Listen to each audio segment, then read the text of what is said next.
back to DevelopLex. Today we are in a different area than we typically are. You normally see us just laying down on the couch at the SVN office. We are in an undisclosed location today.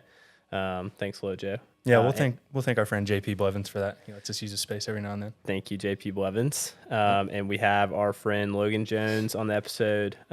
We have some exciting news. Thanks, Ross. We have some exciting news to talk about on this episode as we welcome back season 5, 6, 7. Man, can't even track the seasons anymore. That's got to be something about success, right?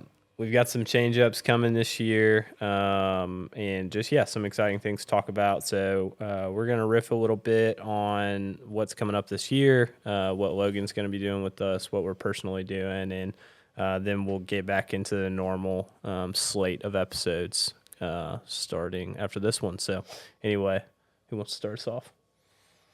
Logan, Sure. what are you doing with your life?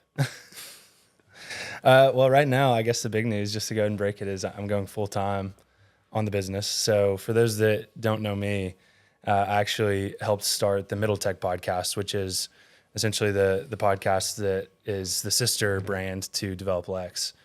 So myself and Evan Knowles got that running along with Nate Antetomaso back in 2019, late 2018. I joined in 2019. We built that for a few years and then decided to basically copy that playbook for real estate development and investing. Middle Tech is just about startups, entrepreneurship, and technology in and around Kentucky. We do interviews with tech founders mostly. So similar playbook, but for DevelopLex, and I'm now going full time to help support both those brands and grow the company overall. And I'm pumped about it. Super excited. Yeah. We're excited that we've started to see a lot of things between Middle Tech and DevelopLex that just makes sense. I think we're just talking that, DevelopLex is supposed to be about community development, real estate development, economic development. And talking about the economic development piece with what Logan and Evan do on the Middle Tech side has been very clearly pronounced, and I'm excited to see more of that on the DevelopLex side. Yeah. Economic development from the perspective of like the innovation economy. So like how innovation, startups, technology impact the economic development of Kentucky is kind of the more of the theme that we're really honing in on. It's always kind of been the theme in the background. We've, as we started off, we've gotten more and more serious about what we do and kind of refined our why and our mission. But I feel like this next season, at least for Middle Tech, we're much more leaning into the economic development impact of the innovation economy. And I think we're looking at the two brands and seeing all the different ways that they can kind of collaborate. So, I mean, when you think of the best ways to try to build some wealth when you're young, I think the two ways that come to mind, at least for me, are real estate, I think is probably the most approachable, which is why your guys' audience, I suspect, has done so well. And then the other one is like technology and software. And so really trying to just build an audience of ambitious, young, like-minded people across those two brands is really exciting to me. So that's kind of the thinking behind the brands that we've started. And there may be some other brands that we start, but for right now, we're really trying to invest in the two that we already have. Yeah, so just so people understand, and we can talk about some of the changes that are going to be made this year. It's going to be very, very similar to what it's been historically, but really just some additional things that we're going to be working on this year. What practically will you be doing for DevelopLex at this point / Middle Tech? Yeah, so it'll start off at my priorities will kind of shift as the year goes on. But at least at this point in the season, it's all going to be very, very operational in addition to some content creation because I am the co-host of Middle Tech. So at least for DevelopLex, like right now, it's just trying to get the business side of things in a really good spot so that I can pay myself essentially. So all three of us really have been working hard on getting some sponsorships on board that we're really excited about. So we've got I feel like we have awesome partners with DevelopLex already. We got to take some of them to lunch not too long ago, and I feel like it's just having lunch with friends. So bringing more of those types of partnerships on to support the work that we do.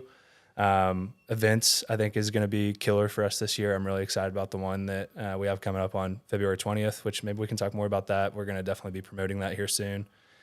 So yeah, as far as DevelopLex goes, much more in the weeds of the operations, getting the business side of things where it needs to be a legitimate, like kind of full-time position for myself. And and then just leaning into the content and the events and like what we actually produce for our audience and our community. SVN Stone Commercial Real Estate is a full-service commercial real estate firm located in Lexington, Kentucky. Affiliated with the SVN International Network, SVN has over 200 offices across the globe.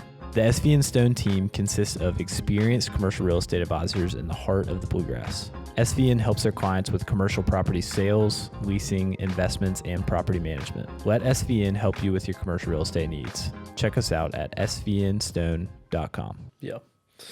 Yeah, I think worth noting. So at this point, we're sitting here early year 2025, and up to this point, DevelopLex has consisted of mostly podcast, social media, obviously, which is how we've grown a lot of our following, newsletter, and live events. What we've noticed is that a lot of those blend, but I think there's going to be a lot more focus on live events this year. And then we also are trying to really just think through our content strategy. It'll still be the same podcast that you love. Obviously, if you're listening right now, you typically listen to the podcast. But we'd love to incorporate some new ideas into the podcast, some new series, limited series, things that are maybe a little bit less niche, more community cultivation around the city of Lexington, so we can bring in more of an audience, / if you have some other interests outside of just pure real estate development and investing. It is still the way that Lexington is growing, the way that Lexington is developing. We're just taking a little bit of a new spin on that. So look out for that in your podcast feed soon. Yep. So Logan, on the real estate side, or more so the city planning side, grew up in Ashland, came to the big city of Lexington. Yeah, big change. You live a pretty urban life. Mm-hmm. Walk us through what you see. A lot of the folks that we have on the podcast are from Lexington or have been in Lexington for so long that they don't even call anything but Lexington their hometown. Mm-hmm. And I appreciate how much you call Lexington your hometown, but what do you see as things of brain drain from other counties to Lexington, way other hometowns look compared to Lex? Yeah, the brain drain thing is interesting. You and I were talking about that at a recent meeting that we had, and the guy cited that we were like second in brain drain in the country. I don't know. This is an unverified fact, so somebody fact check me on it. But I'd believe it because, I had this circle of very ambitious friends in college, and nearly all of them took off to go to Nashville or New York or Chicago or even, San Francisco in some cases. So what we were talking about there is like it's with Lexington, I feel like the thing that I really am passionate about and hope that our work with DevelopLex and with Middle Tech is slowly making an impact on is giving people at least more visibility into why they should stay. Of course, you still need some of those like anchor types of businesses here that can employ those people and pay the types of salaries that those types of ambitious young people want to make. But yeah, the brain drain thing is very real. I mean, I don't think there's any use of sugarcoating it, Well, the interesting thing is you look at McCreary County, their brain drain is to Lexington. Lexington's brain drain is to Nashville, Atlanta, Chicago, DC. Yep. Nashville's brain drain is to New York, LA. Mm-hmm. So there's this constant migration pattern. Quick clarifier. Can we explain brain drain? Yeah. Brain drain is when your talent, your human capital. So community capital is going to be things that make a community whole. It's the recipe book for a city to thrive. And one of those is human capital. Human capital is called brain drain as it has the migration towards a bigger city, or we've only seen a couple times in the past 100 years, but people have wanted to then go back more towards a rural agrarian life. There have been some very short spurts of that where people step back through the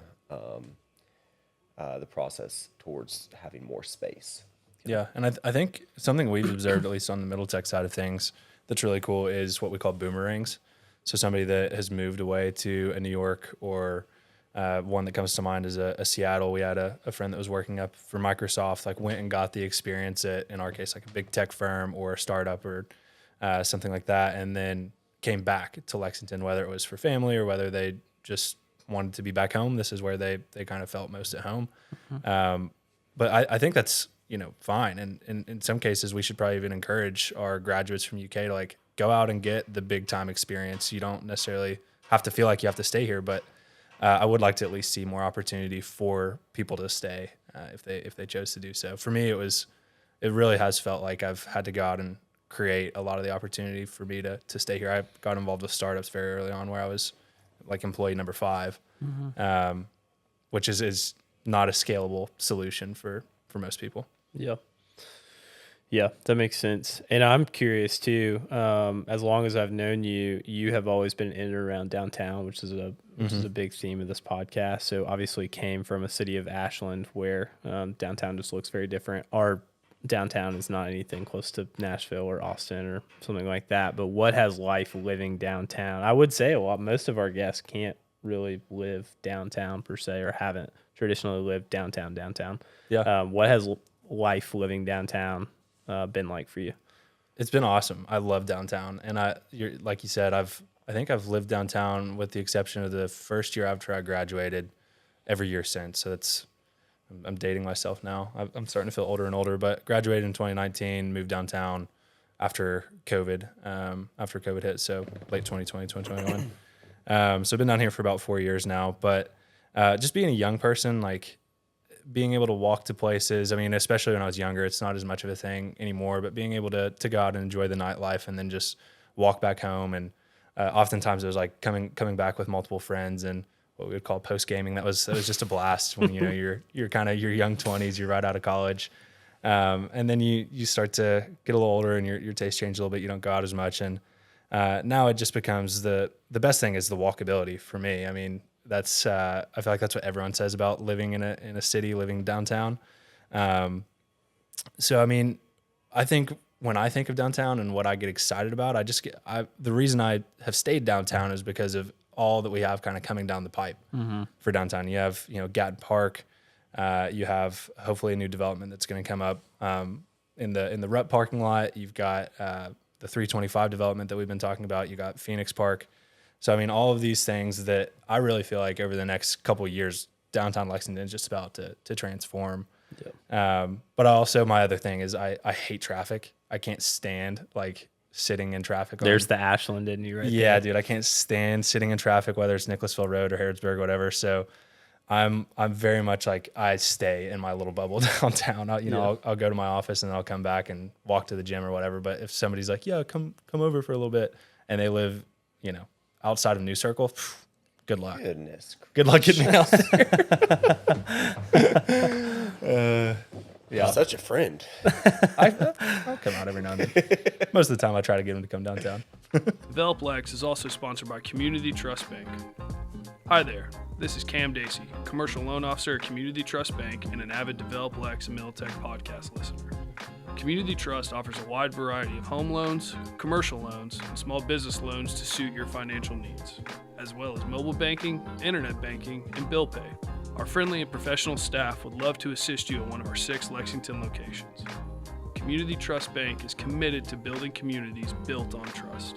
Member FDIC, equal housing lender, subject to credit approval. I'm like, if you're in the Central Kentucky region, it's like you can get anywhere in 30 minutes. You're a freaking driver, though. You'll do like a 6 or 7 hour drive and just like, this guy's on I-75 later today, I'm sure. I will be 6 hours down there. Yeah. Lojo won't get out past the New Circle Road. So talking about regional stuff, we have the episode coming up right after this one that is going to be a flashback to November when we had the Commerce Lexington and Bluegrass Alliance Regional Summit. So the surrounding counties in Central Kentucky, most easiest way to think about it is Fayette and all the ones that touch it participate in trying to make a regional plan work. We're seeing it work naturally in the recruitment environments of landing big deals, landing jobs, landing things that make the lifestyle of Central Kentucky, or would make the lifestyle of Central Kentucky great. Got together with a Site selector. Site selectors are ones that either work on behalf of the cities or work on behalf of the companies to find win-wins. Say this community has an incentive, or this community has the space for it, or whatever it is, and pair that with a company that's searching, that then creates jobs. So we got to do that interview with Jeff Bischoff and Dee Dee Caldwell. Jeff is from Gray, works nationwide for Gray on business development with them, finding new companies that will build mega projects. And Dee Dee out of Greenville, South Carolina, gets to work with companies and communities to make win-wins for that. So, Weston, what were your takeaways from that? It's a great question. I loved, and I've got to kind of throw myself back to November. I always love perspective, and something that we really want to touch on this year with DevelopLex is just people that have seen other cities and just really experience different cities. I thought their perspective of Jeff in actually lives on a farm in the close area to Lexington, but lives in Lexington. He is living and operating in Lexington every day, but obviously Gray does a tremendous amount of volume of work outside of the city of Lexington. So I think that they just both had incredibly unique perspectives because they do so much both in and outside of Lexington. Dee Dee was just next level smart and next level successful. I mean, both of them were, but she's just working on billion upon billion upon $1 billion projects instead of the typical scalability that we have in Lexington. So I don't know. I think that it's so easy to be caught in the quote unquote Lexington bubble in terms of like what our ceiling is as a city and what we can work on. But both of them they're just working on mega projects all the time. They made a point about mega projects. The mega projects, I don't remember what the exact number is, but it's somewhere north of $1 billion. And they said the amount of mega projects has increased. And that's, inflation aside, there's more large-scale projects than ever before. People aren't going for the small scattered sites. People are going for large whales of a project. And we're seeing that in Kentucky with the battery plants that you're seeing. There's a similar battery plant on the way from Atlanta to Savannah as there is between Bowling Green and Elizabethtown. And it is huge. And you see the amount of homes that brings. So in economic development, the full-time employment is the metric for success. It's how many FTEs can you get. Mm-hmm. And what that turns into is roofs. And you need to then have dwelling units. In city planning, dwelling units per acre is the metric for success. So in Lexington, as we're trying to think about how we can create a more dense environment, how we can go up, not out, how we can say, well, we're only going to add a little bit to the expansion area. What do we do? That's more dwelling units per acre. So as we're searching for more full-time employment, we need to also be thinking about dwelling units per acre. And the cool thing is you're going to hear a lot about both of those this year on the podcast. Mm. Yeah. And I also just think it's worth noting, like looking at a scale that's more macro in nature, similar to what we talked about with them. I think it's just helpful to keep in mind as we go through that episode, like think about what the trends that they're seeing nationally, and then try as much as you can to apply that to Lexington. Mm-hmm. I just think there are cities that are ahead of us in a lot of ways, in a lot of different places, and listening to people that have, and Ted Abernathy also has had really great perspective, which that episode's already out, but I was impressed by the regional summit in general. We got the opportunity to host them on stage for that, and hopefully in 2025 we can do some more, assignments like that, live events, or whether that's just a live podcast in general. But I thought it was just a really intriguing conversation that people are going to be really interested in. Yeah. Commerce Lexington is out in the market. They are working on y'all's behalf. They are out there chasing deals.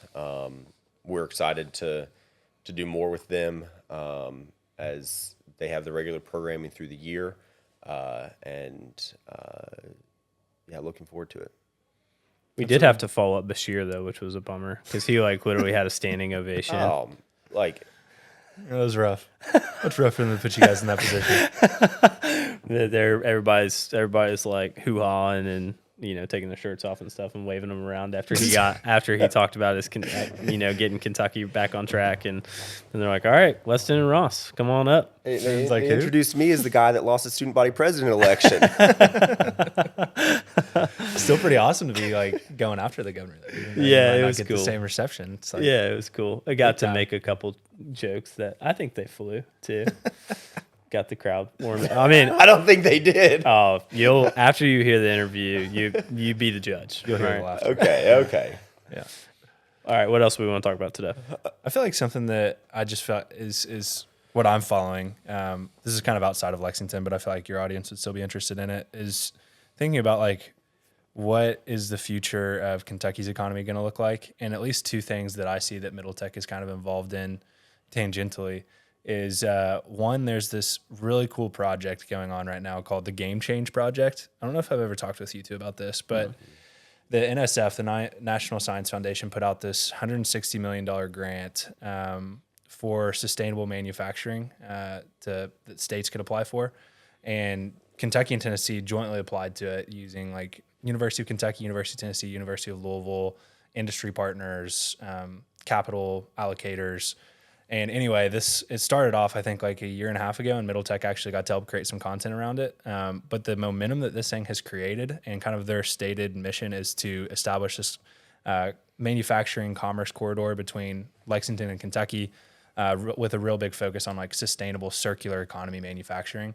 And it's just gaining a lot of steam and a lot of support, and companies are starting to invest in it. And now I think there's even a facility that's going to be built for this specific initiative on the Lexmark campus. So thinking about like the future of what does that mean for Kentucky, leaning back into manufacturing and like even more than manufacturing, kind of the circular economy, sustainable type of manufacturing, I think is super exciting, especially as you consider the kind of broader theme of America right now is trying to reindustrialize a little bit, I feel like, for our national security.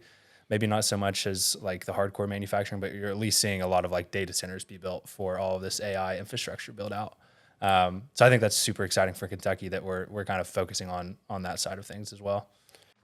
Craftsman Contractors is Central Kentucky's one-stop shop for roofing, windows, siding, and gutters. CraftsmanContractors.com/contact us will get you straight to the form you need so that their team will get in touch about your project. Or just text Steven at 859-246-0108. When they finish your project of windows, siding, gutters, or roofing, you'll see what they mean when they say we build with integrity. So the interesting thing about data center development, there's always been this distaste for distribution centers.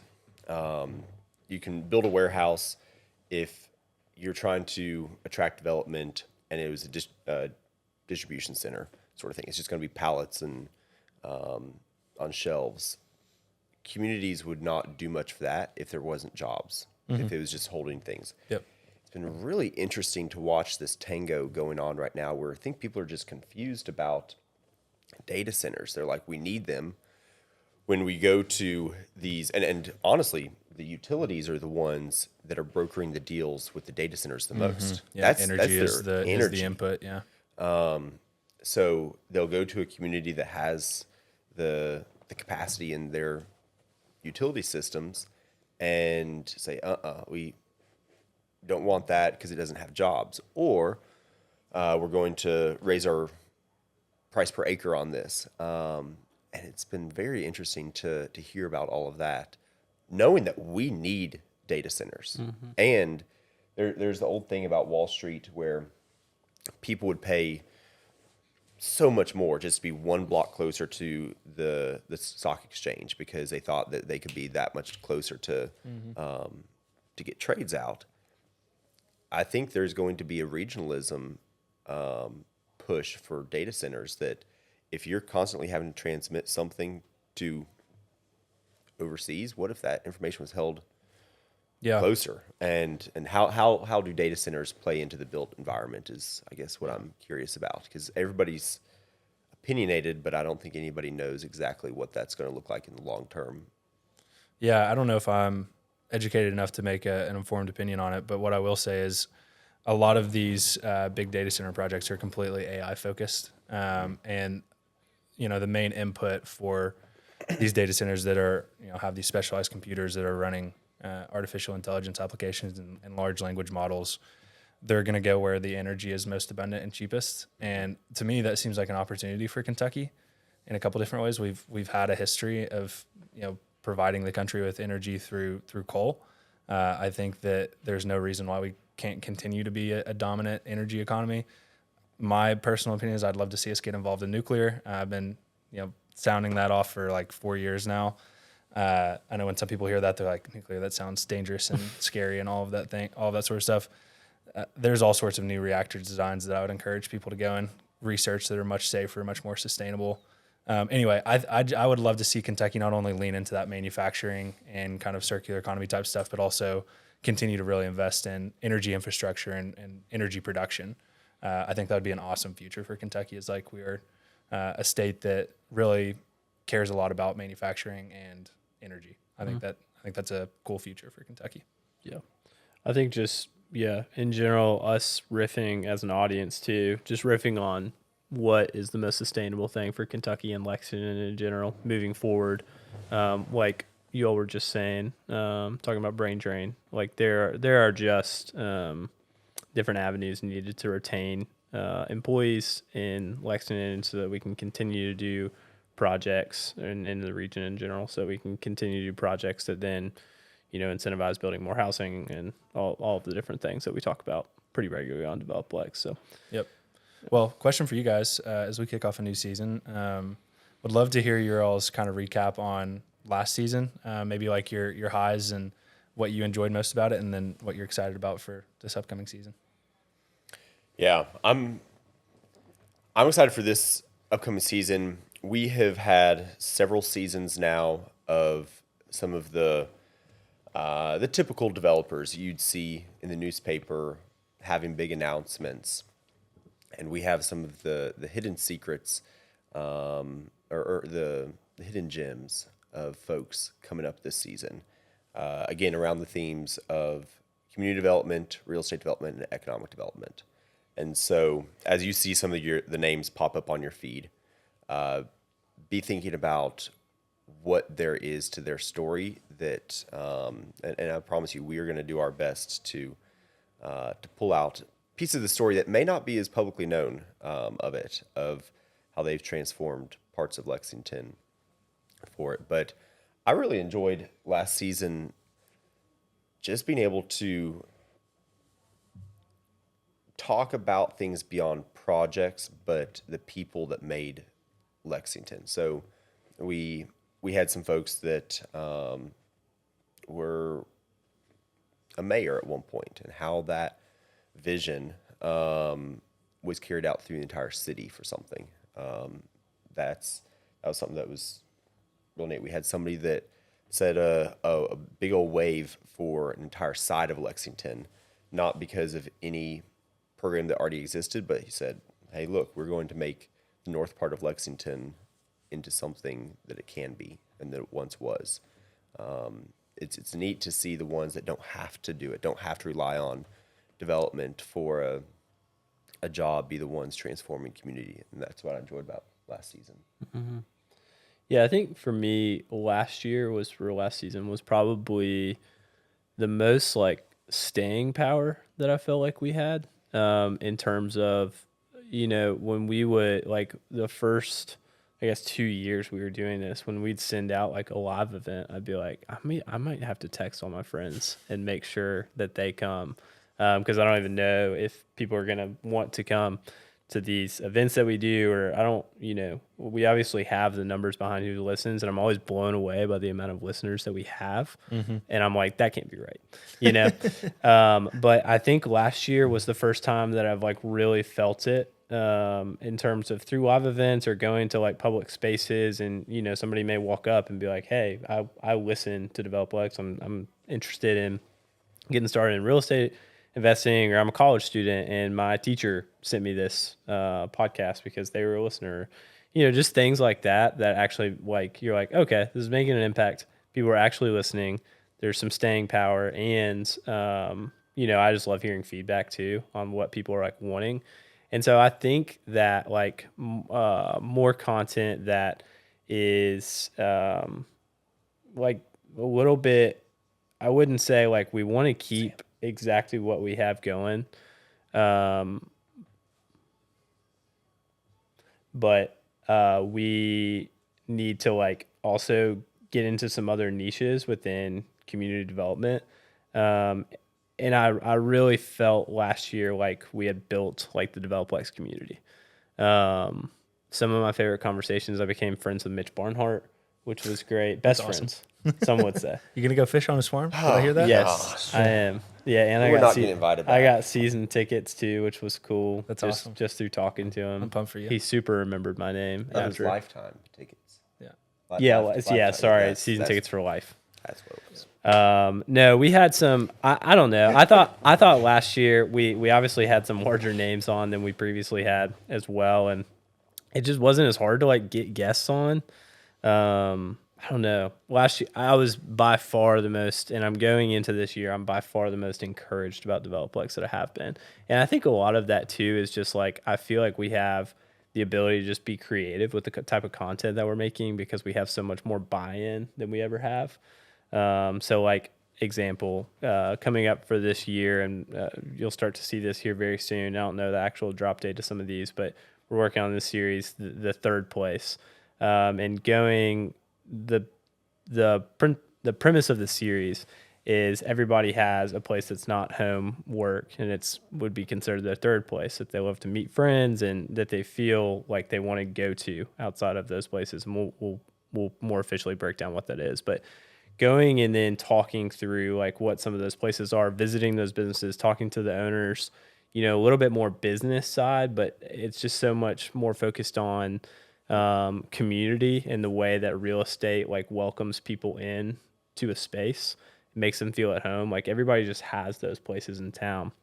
And so being able to chronicle some of those stories and the way that it's made an impact on people's lives, everybody that's listening to this podcast has a third place they do within Lexington. And so we really want to chronicle like what are 10 of the most prominent, how this made an impact, and then be able to tie community a little bit more there. I'm really excited for that because just community and like creating community is just a big passion of mine. Mm-hmm. And so that's been unlocked a little bit through DevelopLex, but it's been so like real estate development and investing intensive, but real estate's in everything. Yeah. And the thing I love so much about the Third Places series is like when you think of a really big development, oftentimes it's going to spur other smaller developments that might be things like Third Places. Mm-hmm. And I feel like that also is, it's awesome to see a new big, like high rise come to town, or like the 325 get renovated or whatever. But I feel like what people enjoy in their everyday lives are the places like that. Mm-hmm. So it's a way to kind of connect. It's like, okay, we talked a lot about the professional side of it. Let's talk about like the leisure side of it and how those two things kind of fit together within a city to build a community and to make a city flourish. Yeah. Well, and you, next time you're on a flight out of Lexington, you have to look at every piece of land and think that a developer had a vision for that and built it. Mm-hmm. In anything that's not a farmland, a developer created. Yep. And a lot of us grew up on TV shows like Cheers, a bar where everybody knows your name sort of thing. It's not healthy for a community to not have that. Mm-hmm. Not saying that it has to be a bar, but people need to feel seen, known, and loved somewhere other than where they have to be sleeping and working. Yeah. And it's like, heck, I think you'd get a knock on the door if you didn't go and get a Quarles burrito on a Saturday. Like they'd be worried about you. They moved inside. They got too cold for the winter, so now they're at like Gray Line, I guess. I haven't been in a while. They're probably worried about me. They are. But yeah, developers, like a developer had a vision for everything that you see in the built environment. And that's the cool thing, that some developers get into it because that's vocation for them. Some of them get into it because it's a hobby for them. They had money they wanted to risk to build something. And that's the beauty of some of these projects, is you're like, how are they making money? They're like, you're going to figure it out. And sometimes those are the projects that are going to last 75, 100 years, just because they were built without having to think about a bottom line on the first year. Just to come back to what you're saying on, I think what I'm most excited about is some of these events that we have coming up. Most specifically, the one I mentioned on February 20th, we're like actually getting people together with Downtown Lexington Partnership and letting people get in a building that's about to be completely transformed. And we're doing the conversation, the live panel discussion there. That will be awesome. I got to go and walk around that building with Alan and with Laura and with Katie and everyone that's behind that project, and just seeing the inside of it and like actually getting to interact with it, bringing people who normally only interact with us via the podcast feed or via social media, and like, one, letting them interact with us in real life, but two, letting them interact with the actual building, with the city, like with the tangible part of real estate development, I think is going to be something that people are going to love. And I just think it's going to be a lot of fun. So after that walkthrough, I was like, man, I am pumped for this. So February 20th, we'll put out more stuff about it as we get into the season, but that's what I'm really excited about. Anytime you can get with people in real life and interact. I mean, I feel like COVID starved us of that, and we're still catching up from kind of that hangover of missing out on that during that year or 2 years, however long it was. So yeah, that's what I'm pumped about. I'm pumped to be doing this alongside you guys too. Yeah, I just think there's so much pent up demand for that kind of thing that I agree. Hopefully through DevelopLex and Middle Tech, we're getting a little piece of that and helping people find an outlet for that. But this and Loja just touched on it a little bit, but this event in particular, we're almost doing a little quasi like be the developer. So you're going to get to hear from the folks that are actively, so this is the first time we've done this, are actively working on like a very focal point of Lexington type development. And you're going to see it at ground floor. And so the hope is that, like, you know, say we have 100 people there. I'm not sure how many will come, but or what our max capacity is, but you know, the 100 people that are in there getting to hear Katie and Peter and David talk about the way that their project has been going, the good, the bad, the ugly. We'll be able to look back in 15 years and be like, man, remember when we sat in there and, you know, had hors d'oeuvres with some guy that I now do business with, you know, since 5 years ago, because I originally met him at that event.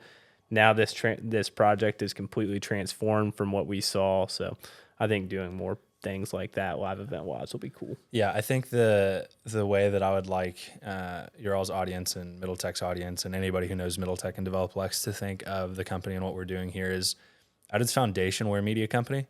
You know, we create content across all these different channels, but at the higher level and at the more important, at the more impactful level, we're a community company. We're focused on building community because that is the foundation that leads to opportunities for the city and opportunities for those who actually engage with that community. And I think that's what we're all truly passionate about, is, you know, the people that are going out and actually helping build the city and live in the city and make the city what it is today. Yeah. So share the events coming up. Don't gatekeep those. We promise there is enough space for you and your friends. And we're excited to welcome y'all. So share the podcast, share the socials as you see things. Let us know when it's content that you enjoy. We want it to be something that you all are excited to see on your feeds, and would love to know what that is as it comes up. So shoot us a note, hit us up in the comments, but tell us in person at the next event once you bring a friend.